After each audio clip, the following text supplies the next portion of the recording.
Hello everybody, welcome to Review a Day, episode number 52 for Friday, October the 3rd, 2008.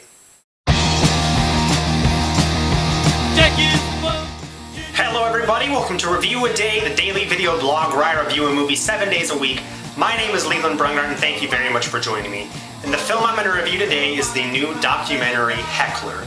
This movie is directed by Michael Addis and it mostly stars Jamie Kennedy, but it also interviews a slew of celebrities, including Craig Ferguson, Roseanne Barr, Nick Swartz, and Andrew Dice Clay, Kathy Griffin, Bill Maher, and the list goes on and on. This movie sort of examines the relationship between a comedian and the hecklers in the audience, people who basically go to comedy shows and just blurt shit out and really interrupt things. And I found the parts of the movie that really examined this dynamic incredibly interesting. I think it's very interesting. I like seeing the comedians in this movie talk about how they deal with that. There's lots of really funny videos of comedians kind of burning the hecklers with funny comebacks and things like that. This movie also talks to a lot of comedians about people who kind of lose their cool on the stage, and it even goes into kind of the Michael Richards fiasco at the Comedy Club a while back. That's on YouTube and everything. They talk about that, and I thought that was very interesting. And I think this documentary is strongest when it's dealing with that, when it's dealing with the person on the stage and people yelling at them. I found that very interesting. It's also the title of the film, which led me to believe that it was all about that, which is not entirely true. This movie, it takes a turn, and well, first off, the other problem I have with this movie is it's incredibly cutty and jumpy.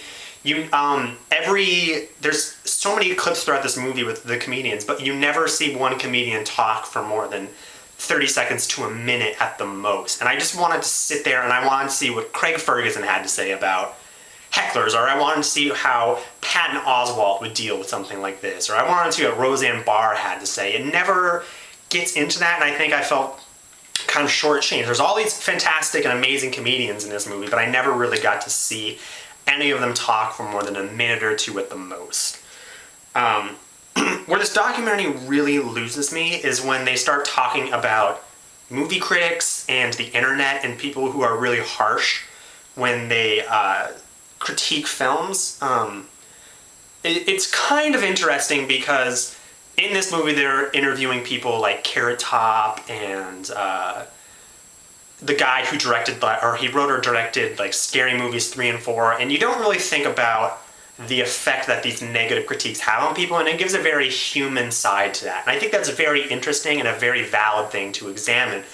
But the problem is that this movie, for a good portion of it, becomes, well, what the hell do you know? You know, you've never made a movie, you've never written anything, so you can't say anything. And I absolutely hate that argument about anything.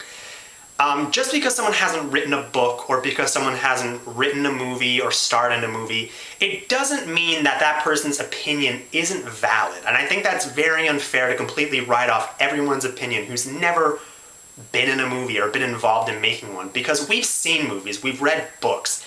Just because someone hasn't done that, I don't think you can write off what they say.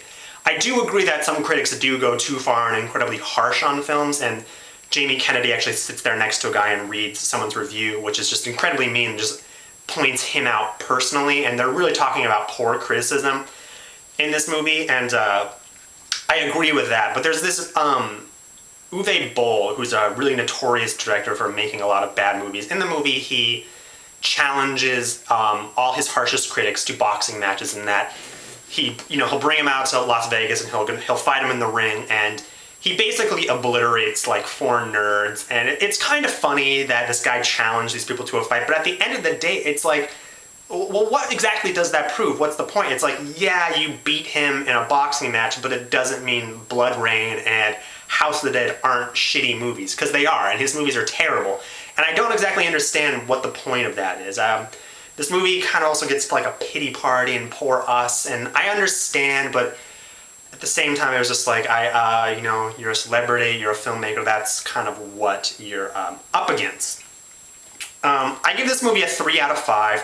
I think there's some really interesting stuff with the Hecklers, and there's a crap ton of celebrities and comedians in this film that's very interesting. But I think this movie lacks focus, and I didn't exactly know what to take away from it. I wasn't exactly sure why they made this movie and what the point of it was. Just watch Kickin' It Old School, which I think is actually a very funny Jamie Kennedy movie. Really stupid, but Michael Rosenbaum from Smallville is very funny in it. So I'm going to be seeing How to Lose Friends and Alienate People today. I'll have my review of that tomorrow. Probably get it up sometime today in the evening. Thank you very much for watching, and I'll see you guys tomorrow.